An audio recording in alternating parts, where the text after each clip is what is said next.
Lanthokchari Science Magazine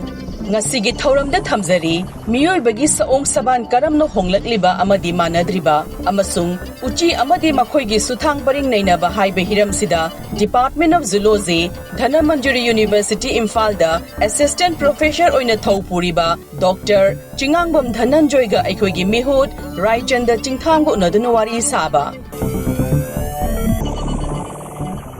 miyoibagi saong saban karamno honglakliba amadi manadriba Matam amada miyubik saktam karam taurumbage ngasi mingsel tariba miyubik saktam si chahi million kaya changna tapna olakhiba saktam ni haina kangloloi singna phongdukli hojik uriba miyubik saong saktam si karamna olakhibano yamdrabada chahi million mari makhai ki mamangda miyubiki masa masu sorol singna makhong anina lepa amasung chatpa horukpa matamda miyoiba haiba makhong ani panba saong sada asi oirakhibani yawon paringi matung in khong khut sangdorai amasung khutsa khongsa sing tensilai aduga khong ani na chatpegi mathausi pangthokpa hauраklami mingsel yenglubada mingsel da tariba mami ko mai amasung ya sing ururaga miyoiba kanglupki mathang honglakliba saong sada honglakpagi wari amadi liri miyoiba kanglupsina taibangda hek khongda ba haurakpadagi hauna miyoibagi saong saktamda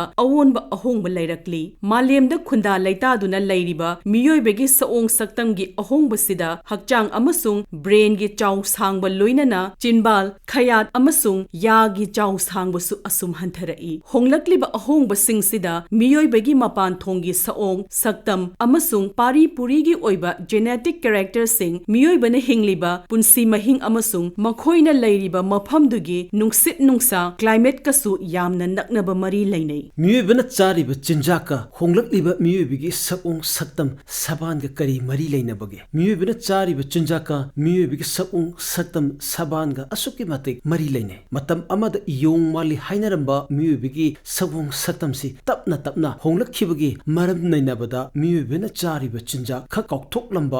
lamba yaroi mihorol degi anganba matamda lairamba miyoibigi masa masu sing si yamna kanba pambi amasung pambi degi phangba akanba chinjak sing saduna hinglami masina maram oraga akanba chinjak sing adu thugai duna chikhaiduna chaba yanaba susinnaba mongda matamdugi miyoibigi yagi saruksi yamna paklame mit amasung sairung aningmaksu kutlami chahi million anirongi manungda umangi chang hantharakpa chanaba chinjakta akangbagi saruksi yamkhalakpa akoibigi phibamda ahongba kaya lakpasina maram oiraga anganba matamda leiramba miyoi kanglupsina makhoina chagadaba akanba chinjak singbu thugaibagi damak amasung chananabagi sagi sadongbu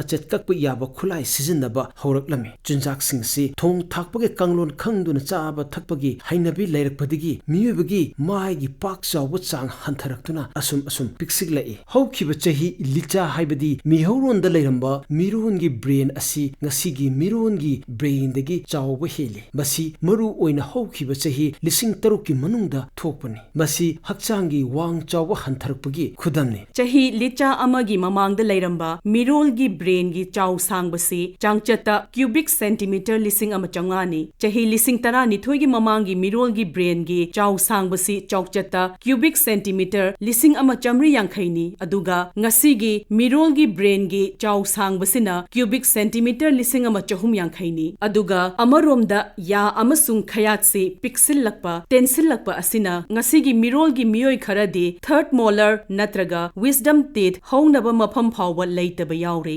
miyoi bagi maithongda tapna honglakliba ahongba singsi miyoibana hingnabagi damak khutna pangalna thabak subasiga mari leinadaba yai tasengnamak khunai sida hingminnariba miyoi singi marakta amaga tona tinabada pukningda langtaknaba phaurakpa amasung amaga pau phaudoknabada miyoibagi maithonggi saong satheksina yamna chawba thodang lauri ningsingba thoktraba matamdagi hauna tongan ba maithonggi saruk oiriba pisum mitna chingbana wahai yaudaba lol ama ngangnaba pau phaunabagi pangalsu leiri social communication na ngasigi chahi chasida aikhoina uriba miyoibagi magi saong saktam se tapna amuk semdorakhibani haibasidi chingnaningai oi adubu climate change budi kaukthokpa yade climate change the miyoibagi magi saong saktam amasung hakchangi saong sadada kari karam makhalgi mari leinaribano climate change aing asagi sang asum hengalakpaga iroinana miyoibagi saong sadasu saktam hongbagi oithokpa lei khudam oina haibida miyoiba amana ningsa hunjinbagi chap chaba singsingadaba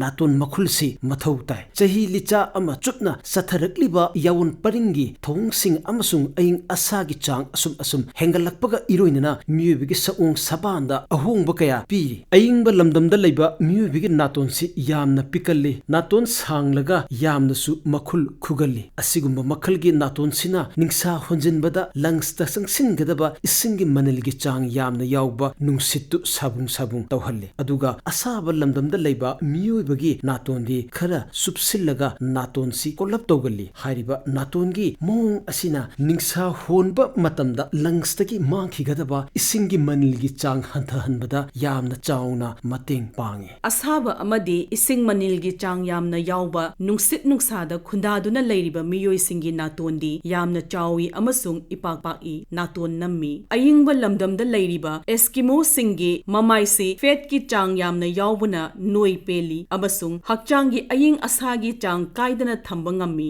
awang thangba asia amasung ayingba maphamgi miyoi singi maise unna chathatpadagi ngakthokpa ngamnabagi damak noi pe na chawi chinbal chawbusina hakchangi moisture bu manil onthokpada mateng pangduna hakchangbu inghalli awang thangba amasung nongpok thangba asia da leiriba miyoi singi mitse undagi thaktorakpa mangalbu ngakthoknaba mithupnai numitki mangal watpa maphamsingda khunda leitariba miyoi singi mitse higok machu changi masina numitki mangal watpa maphamdugi potchai sing uhanbada hena mateng pangi atopa miyoi kanglupnadi khangbada yamna wagadaba aduga australia gi yelhomi kangbuna kharadi matam ngaihak yamna ingmanduna hakchangi i phawba phamjingadaba leingoi lamdamgi yamna ingba ahingda hakchangda ningthamba phawdaba ahing lenba ngammi yamna ngalingei matamda afrika ta khunda leitaduna leiriba miyoiba khudingmak chap manana aing asagi phibam amada punna leibinabana maram oiduna makhoigi saung saban amaga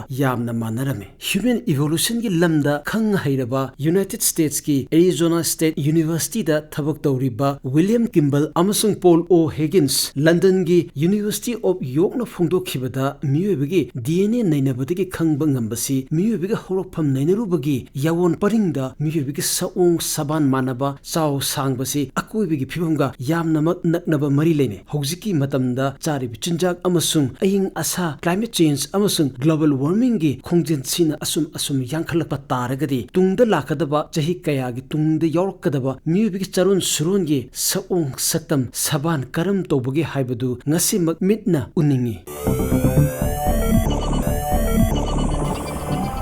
Aroibada amuk thamjari Uchi Amadi Makhoigi Suthang paring Neinaba haibe hiramsida Department of Zoology Dhananjoy University Imphal da Assistant Professor oina thawpuriba Dr. ChingangbamDhananjoy ga aikhoigi mihut Raichanda Chingtham go nadunu wari saba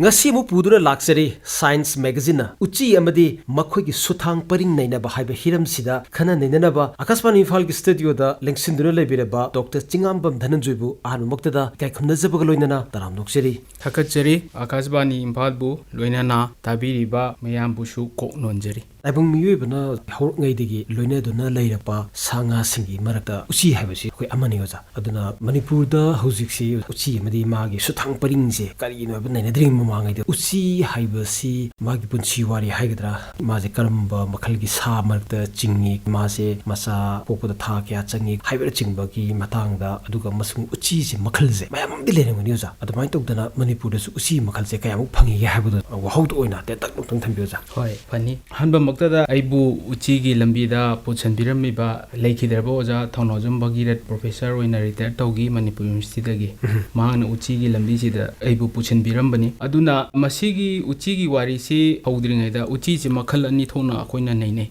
ꯑꯍꯥꯟꯕꯗ ꯀꯃꯦꯟꯁꯤꯌꯦꯜ ꯍꯥꯏꯗꯤ ꯃꯤꯑꯣꯏꯕꯒ ꯑꯗꯨꯝ ꯆꯠꯃꯤꯟꯅꯔꯒ migration ꯈꯪꯗꯦ ꯃꯤꯑꯣꯏꯕꯅ ꯆꯠꯄ ꯂꯝꯕꯤꯗ ꯑꯗꯨꯝ ꯃꯈꯣꯏꯁꯨ ꯑꯗꯨꯝ ꯌꯥꯎꯕ ꯑꯗꯨꯅ ꯀꯃꯦꯟꯁꯤꯌꯦꯜ ꯀꯧꯏ ꯑꯗꯨꯒ ꯑꯇꯣꯞꯄ ꯎꯆꯤ ꯑꯃꯅ ꯃꯈꯣꯏ ꯃꯤꯑꯣꯏꯕꯒ ꯌꯥꯝ ꯅꯛꯁꯤꯟꯅꯗꯕ ꯐꯣꯔꯦꯁꯇ ꯃꯈꯣꯏꯒꯤ ꯆꯠꯀꯗꯧꯕ ꯍꯤꯡꯕꯒꯤ ꯂꯝꯕꯤ ꯑꯗꯨꯝ ꯆꯠꯂꯒ ꯇꯣꯉꯥꯟꯅ ꯂꯩꯕ ꯋꯥꯏꯜ ꯑꯣꯏꯅ ꯑꯗꯨꯅ ꯅꯟ ꯀꯣꯃꯦꯟꯁꯤꯌꯦꯜ ꯀꯧꯏ ꯑꯗꯨꯒ ꯃꯅꯤꯄꯨꯔꯗ ꯎꯆꯤꯁꯤ ꯀꯌꯥꯝ ꯂꯩꯒꯦꯅ ꯑꯩꯈꯣꯏꯅ ꯁꯨꯝ ꯊꯤꯖꯤꯟꯖꯕꯗ ꯎꯆꯤ ꯍꯥꯏꯕꯁꯤ ꯑꯩꯈꯣꯏꯅ ꯈꯪꯅꯔꯤꯕ ꯇꯨꯔꯦꯟ ꯃꯄꯥꯟꯗ ꯂꯩꯕ ꯂꯧꯕꯨꯛꯇ ꯂꯩꯕ ꯈꯔ ꯆꯥꯎꯕ ꯃꯃꯩ ꯈꯔ ꯁꯥꯡꯕ ꯅꯠꯇ꯭ꯔꯒꯅ ꯌꯨꯝꯒꯤ ꯁꯥꯏꯖꯤꯟꯗ ꯀꯣꯏꯆꯦꯟ ꯆꯦꯜꯂꯒ ꯂꯩꯕ ꯈꯔ ꯄꯤꯛꯂꯞ ꯇꯧꯔꯒ ꯃꯃꯩ ꯁꯥꯡꯕꯁꯤꯡ ꯁꯤꯕꯨ ꯑꯩꯈꯣꯏꯅ ꯎꯆꯤ ꯍꯥꯏꯔꯒ ꯈꯪꯅꯩ ꯑꯗꯨꯒ उतिन हारिसिना कंफानदा अखोगी लेबाक मखादा ग्राउंडा चेनबा मनम महा खर नमथीबा अखोगी मखोन याम याहौबा अदुगुम्बा उतिन कवै अदुगा इमु मनुंगदा कोचेन चेन चेलगा याम खर पिकलप तौबा उचिगी मोंगदी मानबा याम पिकबा अदुबा अखोइना बोरा उची यार खंगनै मोइसिना माइस कवै अदुगा उची अखोइना रेड हाइसिना उची अचौबो सिंगसिने अदुना हौजि फौगी मनुंगदा मणिपुरदा उची मखनसे जूलॉजिकल सर्वे ऑफ इंडिया ना कुनमाथोय फंगे हाय अदुबो कुनमाथोय जिगी मनुंगदा कमेंशियल नन कमेंशियल पुल्लगा आइना ngasi bawokta study tawjabada tarani thoidi aina khangjare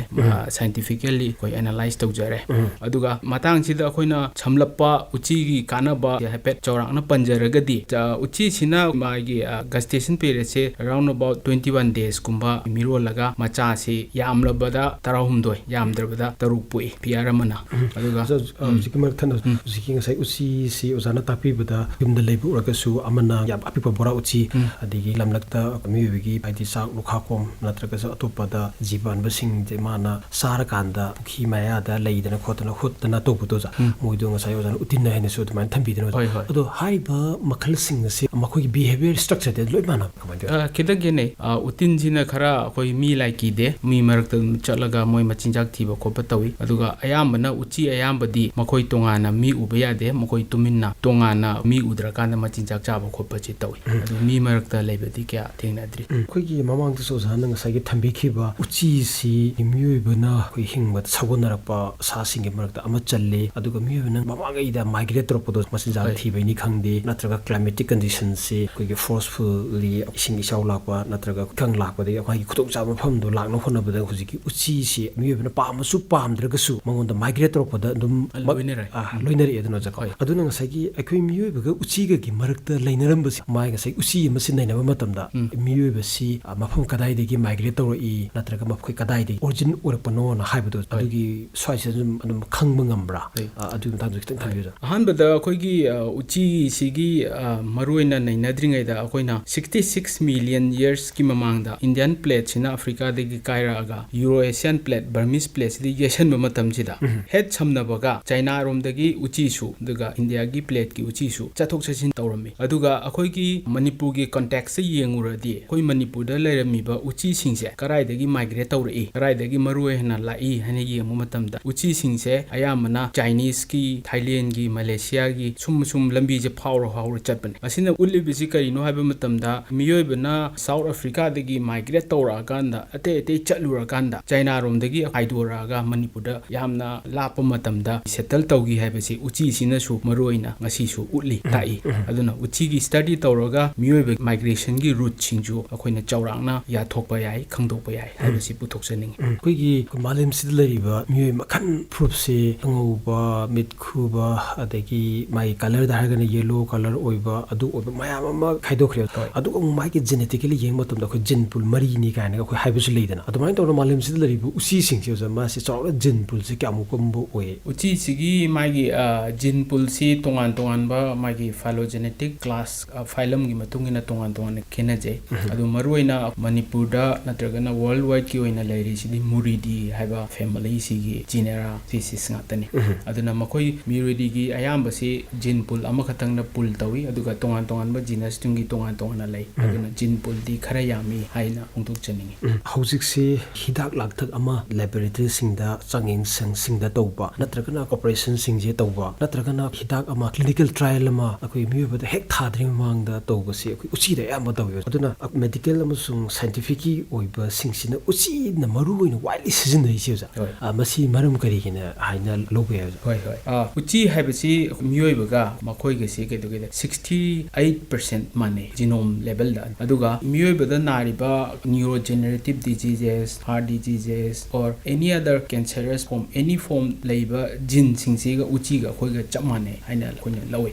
अदुना उचीदा study तौबदो मियोबदसु दुम अप्लाई तौरगा स्टडी तौबा दुम याय नत्रगना मियोबदा नाबो लेनादो उचीदा नाहालगा मदु ड्रग एनालिसिस तौबा ड्रग एप्लीकेशन तौरगा मदुबो करेक्शन तौनबा याम लाइना होनबा याय अदुना उची से यामना मरुओइबा स्टडी मैटर लमनी हाइना मसिबो लौनरी जातुगा अखोइगी उसी सी मयाम ना अखोइगी उसी की लैब ता कइदा अदगी आंगांग सिंगी क्लास 10 11 12 तसो उसी की अंदुमक डाइसेक्ट तौब खाइदोतना मयाम लेनरी दनो जा अदु मणिपुर दा लेबा ngasai ozana tapi usi do aduga mayam usi angobu ka haisu khangnaba aduga amu usi angobu du dagi hamu khara hena chawba aduga khara hena medical gi lam sida khumang chawshinna test tongna base albino red ba haibu gumba adagi gunyapika ka haibu sumani makhoi ga usi manipur da phangi ba ngasai ozana tapi budo usi makhara train thoi adagi amana pulaga na kuma thoi ka phangi hai adu haribu usi sing manipur da lebu usi singa de albino gumba gunyapika gumba siga gari da un khenari hoi ahan bada khoi gi manipur da phangba kunma thoi duna maruina magi wild status p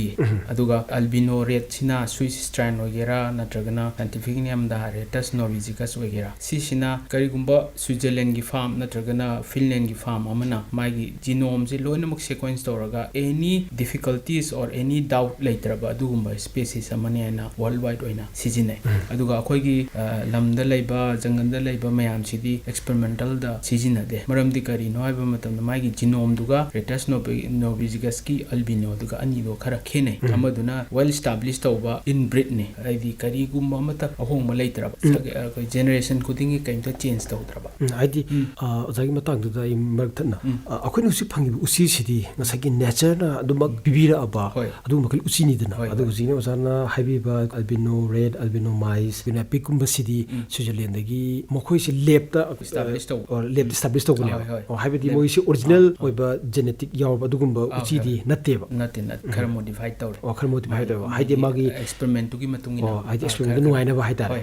adu hujike hariba usi singdo manipur da lak ga manipur da so testing gi lab ki tung da su su makhal gi haitare genetical gi level gi oiba yamna chokba lab andum tung da su nu orpa soy na tro anu masida lakpa matam da makhoi gi oiba hingbada nuaina ba adai makhoi se suitable condition da hingbada yarabra adum ta duk teng usi singsi ba lab ki genetically modified torbo sing do lakpa matam da lamdam si gi oiba khalji ga moisum chanari bra natraga moijo mo local gi usi siga mo moise crossbreed to bom sangi ba kai do jana kitang thambiro hojiki koina kai gumba Ratus norvegicus ki albino strand se koina lobiraga experiment tawge haragadi ethical issues leite my domestic koi gi experimentally one develop tawbani aduga hojiki hangbiriba wahang du matungina koina hajaragadi koi albino si Guwahati dagi khangde Kolkata dagi khangde ani koina lawraga lab ta dum establish to bibe ai aduga tawbiraga magi inbreeding do dum masa matonda moi mase launa lenaraga dum leiraga koi generation khara dadi khara soiba la pasu lei aduga lakringai di environmental factor di thudopa leite magi daka oiba water food everything supply tawbiraga di dum maintain tawroga leibe ai mayam puno muno khangnare miobigi test to mi obida thadringai da usi da hana loina test to gi usi da khai heart sina sini sina lungs da sini habse dum mairu sing jo am loin tawni hujik si ozana sum khangbi bada haitare anoba discovery sing anoba breakthrough oiba sing usi da test to kanda 100% accuracy do phangi ba matam da makhoi da effective oiba du maina chamana na mi obida su oiki haibigi adu makhali wari single gum le ja kitang thambiyo ja adu maroina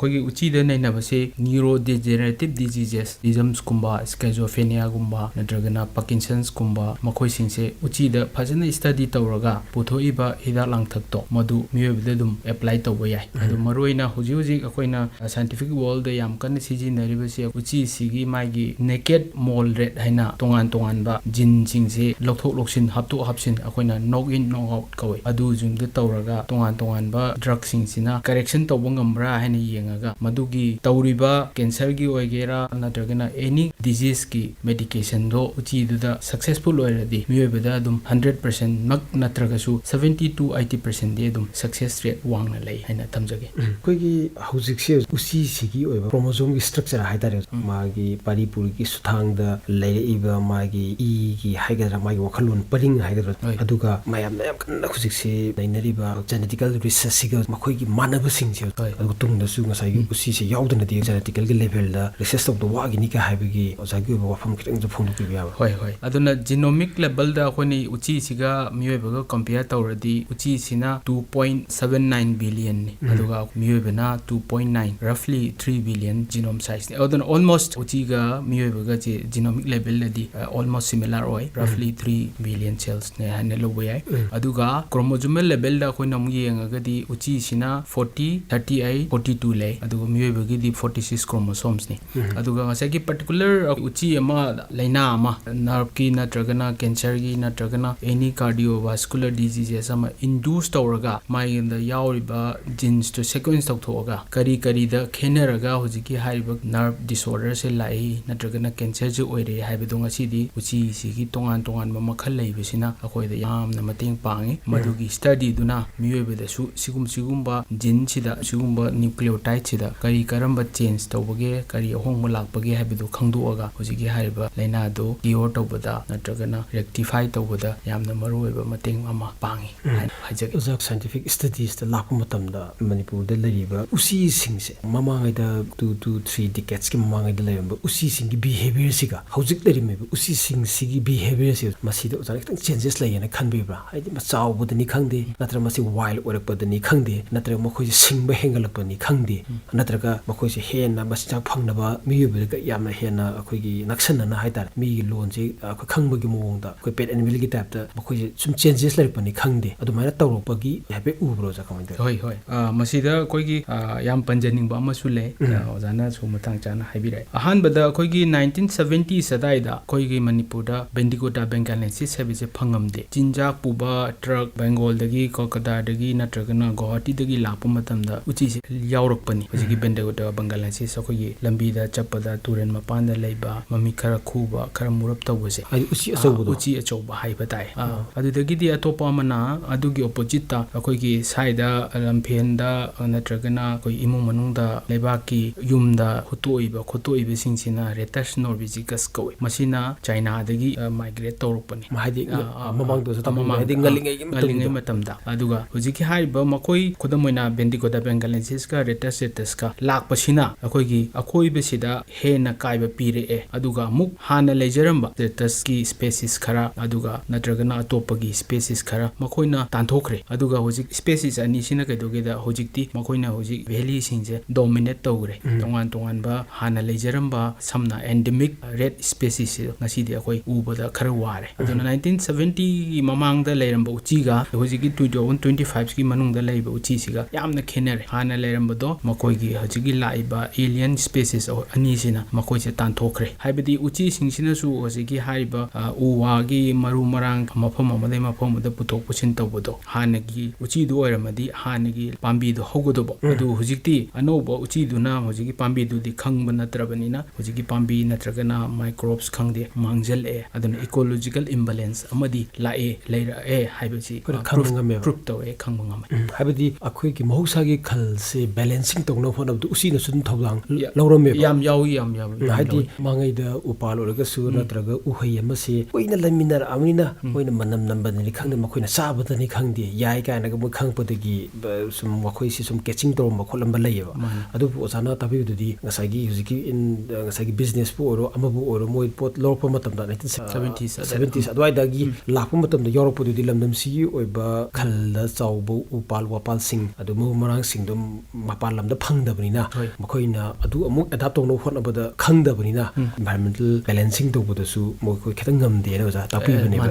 uchi se ngasagi osana sum akoi na matam da scientific ki oina yamba chatle aduga amuk su akoi si miyebagi akoi gi horupam nainabada su makoi gi oiba anam kanaba makoi gi paring pathap to usi na se piri ja adu na tabi do usi se nakamorum do hainaba layo ja ahingba jiba amagi masinjak ni na ja adumain tawduna uchi se manipur da sunum hojik sunum sanari jinjak ki oina mafam kharada aduna masi valley da sunum hana num sanaramra adu masi su chalo se sha da di usi se yam marang kaina chabugi su num khoina photo su uye duga ma sun phayena haini adu masi usi se sawa matamda monde piriba kanaba singje ja si su thami biya hoi masi khum kharagi wa na tabada miyoibana top mafam amadagi top mafam ꯑꯗꯨꯒꯨꯝꯕꯗ ꯆꯠꯄ ꯃꯇꯝꯗ protein ꯁꯣꯔꯁꯁꯤ agriculture ꯂꯥꯛꯇ꯭ꯔꯤꯉꯩꯗ ꯎꯆꯤ ꯑꯩꯈꯣꯏꯒꯤ ꯂꯣꯏꯅꯔꯤꯕ ꯔꯣꯗꯦꯟꯁꯤꯡꯁꯤꯅ ꯑꯌꯥꯝꯕ ꯑꯣꯏ ꯑꯗꯨꯒ ꯉꯁꯤꯐꯥꯎ ꯑꯗꯨꯝ ꯆꯠꯊꯕ ꯃꯐꯝ ꯂꯩ ꯑꯗꯨꯒ ꯎꯆꯤꯁꯤꯒꯤ ꯃꯥꯒꯤ ꯃꯄꯥꯟꯗ ꯂꯩꯕ ꯑꯦꯛꯇꯣꯄꯦꯔꯥꯁꯥꯏꯠ ꯅꯠꯇ꯭ꯔꯒ ꯃꯅꯨꯡꯗ ꯂꯩꯕ ꯑꯦꯟꯗꯣꯄꯦꯔꯥꯁꯥꯏꯠ intestine ꯂꯧꯊꯣꯛꯈ꯭ꯔꯒꯗꯤ highly proteinous ꯑꯣꯏꯕ ꯃꯤꯠ ꯑꯃꯅꯤ ꯑꯗꯨꯅ ꯎꯆꯤꯁꯤ ꯆꯥꯕꯗ ꯀꯩꯁꯨ ꯀꯥꯏꯗꯦ ꯍꯧꯖꯤꯛ ꯆꯥꯕ ꯃꯐꯝ ꯂꯩ ꯑꯗꯨꯅ ꯃꯉꯣꯟꯗ ꯐꯪꯉꯤꯕ ꯄ꯭ꯔꯣꯇꯤꯟ ꯑꯦꯃꯥꯏꯅꯣ ꯑꯦꯁꯤꯗꯁꯤꯡꯗꯣ ꯌꯥꯝꯅ ꯀꯥꯟꯅꯕ ꯃꯤꯑꯣꯏꯕꯗ ꯏꯁꯦꯟꯁꯤꯌꯦꯜ ꯑꯣꯏꯕ ꯑꯦꯃꯥꯏꯅꯣ ꯑꯦꯁꯤꯗ ꯉꯥꯛꯇꯅꯤ ꯍꯥꯏꯅ ꯊꯝꯖꯒꯦ ꯃꯃꯥꯡꯗꯁꯨ ꯑꯣꯖꯥꯅ ꯊꯝꯕꯤꯈ꯭ꯔꯦ ꯎꯆꯤꯁꯤ ꯇꯥꯏꯕꯪ ꯃꯤꯒ ꯑꯗꯨꯝ ꯁꯥꯒꯣꯟꯅꯔꯗꯨꯅ ꯂꯥꯛꯄ ꯍꯥꯏꯗꯤ ꯉꯁꯥꯏꯒꯤ ꯍꯨꯏ ꯍꯧꯗꯣꯡꯒꯨꯝꯅ ꯂꯣꯏꯅꯗ꯭ꯔꯒꯁꯨ ꯍꯥꯏꯖꯕ ꯇꯥꯔꯦ ꯑꯣꯖꯥ ꯑꯗꯨꯃꯛꯄꯨ ꯉꯁꯤꯃꯛꯇꯤ ꯑꯣꯖꯥ ꯃꯤꯑꯣꯏꯕꯒꯤ ꯑꯩꯈꯣꯏ ꯄꯥꯟꯗꯝ ꯍꯥꯏꯒꯗ꯭ꯔꯥ ꯃꯤꯑꯣꯏꯕꯒꯤ ꯑꯩꯈꯣꯏ ꯑꯩꯈꯣꯏꯒꯤ ꯍꯧꯅꯕꯤ ꯍꯥꯏꯒꯗ꯭ꯔꯥ ꯑꯩꯈꯣꯏꯁꯤ ꯑꯔꯕꯅꯥꯏꯖꯦꯁꯟ ꯅꯠꯇ꯭ꯔꯒꯁꯨ ꯁꯤꯃꯤ ꯑꯔꯕꯅꯥꯏꯖꯦꯁꯟꯒꯤ ꯀꯣꯟꯁꯦꯞꯁꯦ ꯃꯌꯥꯝꯁꯦ ꯂꯣꯏꯅ ꯂꯥꯛꯅꯕ ꯉꯥꯛꯇꯅꯦ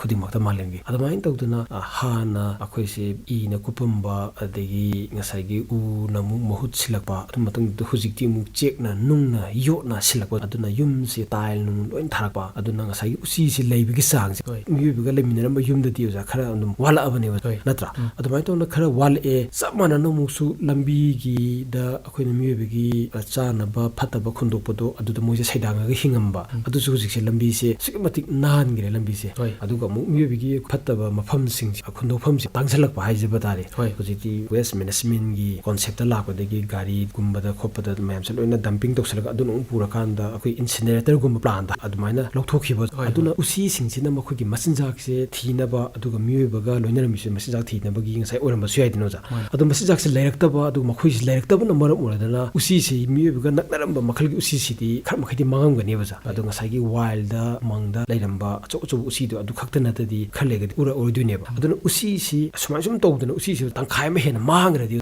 ꯃꯁꯤ ꯏꯟꯚꯥꯏꯔꯟꯃꯦꯟꯗ ꯅꯠꯇ꯭ꯔꯒ ꯃꯤꯑꯣꯏꯕꯗ ꯀꯔꯤ ꯏꯝꯄꯦꯛ ꯂꯥꯛꯄ ꯌꯥꯏꯅ ꯑꯣꯖꯥꯅ ꯈꯟꯕꯤꯔꯦ ꯍꯣꯏ ꯌꯥꯝꯅ ꯆꯨꯝꯅ ꯍꯥꯏꯕꯤꯔꯦ ꯑꯍꯥꯟꯕꯗ ꯑꯩꯈꯣꯏꯒꯤ ꯑꯔꯕꯅꯥꯏꯖꯦꯁꯟ ꯇꯧꯔꯛꯄꯁꯤꯅ ꯑꯩꯈꯣꯏꯒꯤ ꯂꯝꯕꯤ ꯁꯣꯔꯣꯛꯇ ꯈꯪꯗꯦ ꯗ꯭ꯔꯦꯅꯦꯖ ꯈꯪꯗꯦ ꯍ꯭ꯌꯨꯃꯟꯒꯤ ꯑꯩꯈꯣꯏꯒꯤ ꯁꯦꯇꯂꯤꯡ ꯀꯣꯂꯣꯅꯤꯁ ꯈꯪꯗꯦ ꯑꯦꯚ꯭ꯔꯤꯊꯤꯡ ꯇꯧꯔꯛꯄꯁꯤꯅ ꯎꯆꯤꯁꯤꯡꯁꯤꯒꯤ ꯁꯦꯇꯜ ꯑꯩꯈꯣꯏꯒꯤ ꯃꯥꯒꯤ ꯂꯩꯐꯝ ꯆꯥꯐꯝꯗꯣ ꯌꯥꯝ ꯍꯟꯊꯔꯦ ꯑꯗꯨꯅ ꯍꯟꯊꯔꯕꯅꯤꯅ ꯑꯩꯈꯣꯏꯒꯤ ꯂꯩꯅꯕ ꯑꯩꯈꯣꯏꯒꯤ ꯃꯐꯝ ꯑꯇꯣꯞꯄ ꯃꯐꯝ ꯑꯃ ꯁꯤꯟꯕ ꯃꯥꯏꯒ꯭ꯔꯦꯁꯟ ꯇꯧꯕ ꯅꯠꯇ꯭ꯔꯒꯅ ꯃꯈꯣꯏ ꯍꯤꯡꯅꯕꯒꯤꯗꯃꯛ ꯎꯆꯤꯁꯤꯡꯁꯤꯅ ꯃꯥꯒꯤ ꯃꯆꯤꯟꯖꯥꯛꯁꯤ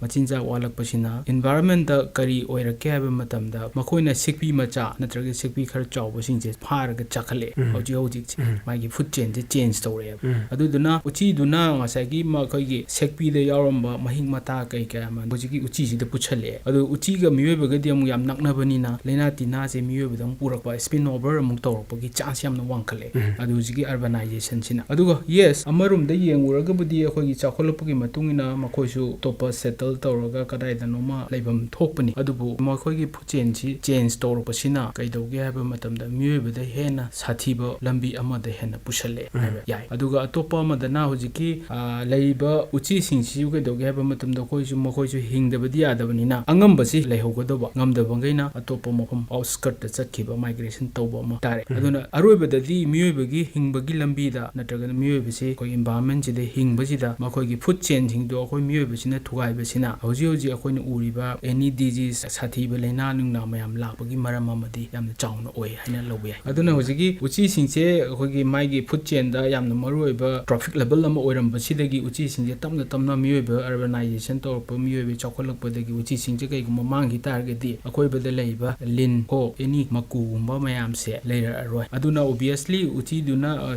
ꯂꯩꯇ꯭ꯔꯕꯅꯤꯅ ꯂꯤꯟꯗꯨꯅꯁꯨ ꯃꯈꯣꯏ ꯃꯆꯤꯟꯖꯥꯛꯇꯤ ꯆꯥꯗ ꯌꯥꯗꯕꯅꯤꯅ ꯑꯇꯣꯞꯄ ꯌꯥꯝ ꯆꯥꯎꯕ ꯍꯧꯗꯣꯡꯅꯤ ꯈꯪꯗꯦ ꯍꯧꯗꯣꯡ ꯃꯆꯥꯅꯤ ꯈꯪꯗꯦ ꯃꯊꯪ ꯆꯥꯔꯛꯑꯒ ꯉꯁꯥꯏꯒꯤ ꯍꯥꯏꯔꯤꯕ ꯐꯨꯗ ꯆꯦꯟꯁꯦ ꯌꯥꯝꯅ ꯗꯤꯁꯇꯔꯕ ꯇꯧꯅꯕꯒꯤ ꯂꯝꯕꯤ ꯑꯃꯗꯤ ꯑꯣꯏꯔꯛꯀꯅꯤ ꯍꯥꯏꯅ ꯊꯝꯖꯒꯦ